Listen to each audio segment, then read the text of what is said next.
Ich habe hier eines zu erklären. Die Herren haben ganz recht. Wir sind intolerant. Ich habe mir ein Ziel gestellt, nämlich die 30 Parteien aus Deutschland hinauszufegen. Blue Monday, how are you, Blue Monday? Chilling. Just chilling. Chilling. Chilling. Welcome to the very chilling days we are living in. You see, there is no man like Hitler, thank God, in America. But there are men who would be sort of a mini Hitler, but they speak with nice Woody Allen-like tones, but they want the same end, let us say, without the bloodshed. After all, liberals on the Upper East Side would never openly admit they'd like to have the opposition locked up or put into a re-education camp or sent to a work camp or worse, because they're nice guys. These are the good guys. These are the sort of mildly educated fools of today, the jesters, the pointy-headed jesters of today who have risen to positions way beyond their pay grade, and they actually believe that if we were to become China, things would be well in America. And so we have a president who says that he has absolute power. We don't know what he means by that. We have no idea why he was saying that to the cadets at West Point, other than it's a reflection of his own insecurities and his own lack of confidence in his own abilities to lead, because he knows that he doesn't belong there. He understands he is not really their commander-in-chief, and he knew that by the lack of applause and by the tepid response to his rotten, stinking, tepid speeches that he was trying to give, he knew that the cadets despised him. Let us put it this way. They didn't even despise him. They disrespected him.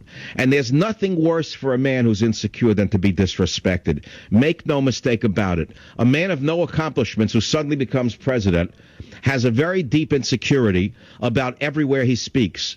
And so he can go to the speeches where the audience is controlled, such as an elementary school or a Democrat National Committee, and get rousing Mussolini-like audiences.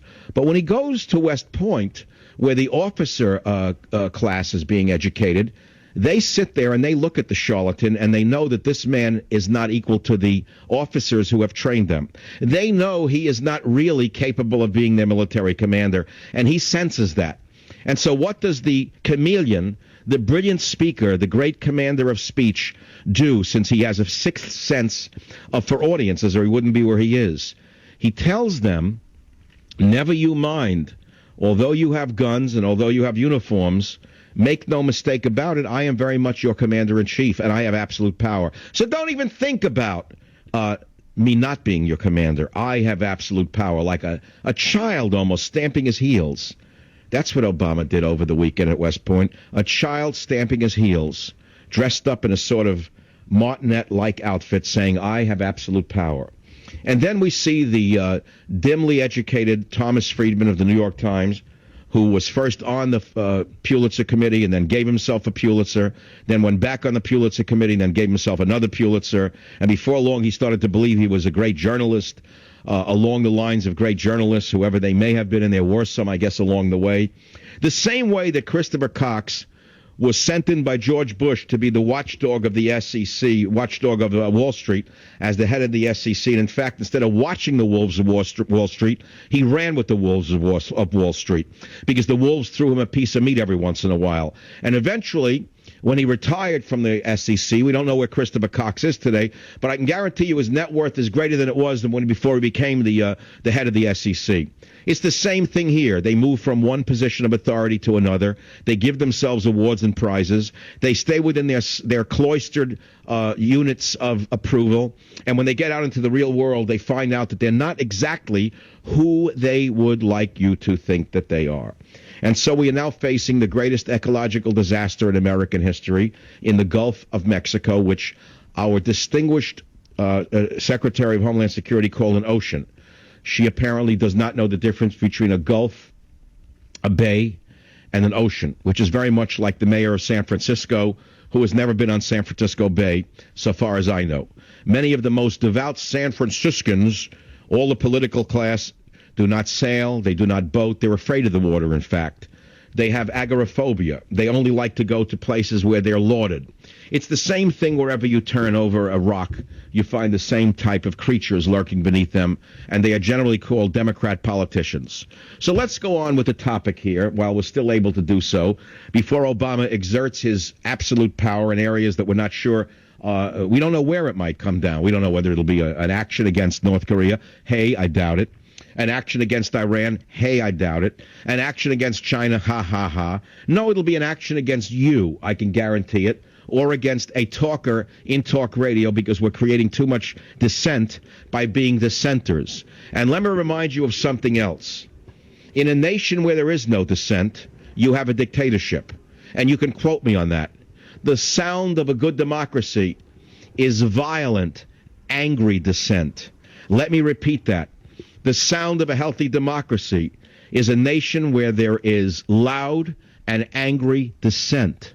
Where there is no dissent, or except for a little fake dissent along the lines of the fake liberal conservative talk show setups that you see on the cable channels, when you have that kind of tepid fake dissent, and then they go off to dinner afterwards in a Lincoln Navigator, as I know some some fake conservative does from MSNBC, he drives away in his Lincoln Navigator, at least he did a few years ago, with the diehard liberals to have a nice big champagne dinner afterwards, and the next day writes his conservative column and huffs all about how bad liberals are. That's the kind of fake dissent I am not talking about. I'm talking about the Tea Party. I'm talking about a louder Tea Party. I'm talking about all the Tea Parties organized under one banner. I'm talking about one charismatic leader who will come along and unite the thousands of little Tea Parties around America into a real powerful force for America. Who that individual is hard to say. I do not believe that individual has been heard from yet, or if he or she has been heard from, I do not believe he or she has yet gelled or galvanized all of these disparate movements. But the day will come when all of these disparate Tea Parties will be organized, they'll be unified, and they will have a voice for America, because they in fact are the voice of America. It certainly isn't the crypto-fascist from the New York Times, is it? And it certainly isn't the shrill president named Obama. And it certainly isn't Hillary Clinton, who is waiting in the wings to be the next president of the United States by having taken down Obama during the preliminary campaign, shall I call it, the primaries going into 2012, when she runs against Obama. Now, what platform is she going to run on? The oil platforms of the Gulf of Mexico? The launching platforms of North Korea? Which platform can Hillary Clinton really run on? Remember, she is not going to win. She has taken this incredible power she has, this incredible opportunity she has, and she has thrown it to the wind. She had an opportunity to distinguish herself from Obama. Instead, she has thrown it away. But we're too far ahead of ourselves. Let's go back to the Gulf of Mexico and the area near the Gulf of Tonkin on the Savage Nation. Now, why do I say the Gulf of Tonkin? Because there was a war fought in Vietnam a number of decades ago, a war that was being won through the bravery and through the blood of our troops. And the war, in fact, was being won until the seditious media, primarily under that rat commie bum named Walter Cronkite, announced soon after the Tet Offensive had failed and been beaten back by the bravery and blood of the U.S. Army, U.S. Marines. That bastard, Walter Cronkite, known as the father of America, had the nerve to go on national television and declare that the North Vietnamese and the others of the insurgency had in fact defeated the U.S. Army, when the exact opposite was true. The U.S. Army and the Marines had retaken the city of Hue. The U.S. Army and the Marines had retaken Saigon, and they had beaten back the murderous communists.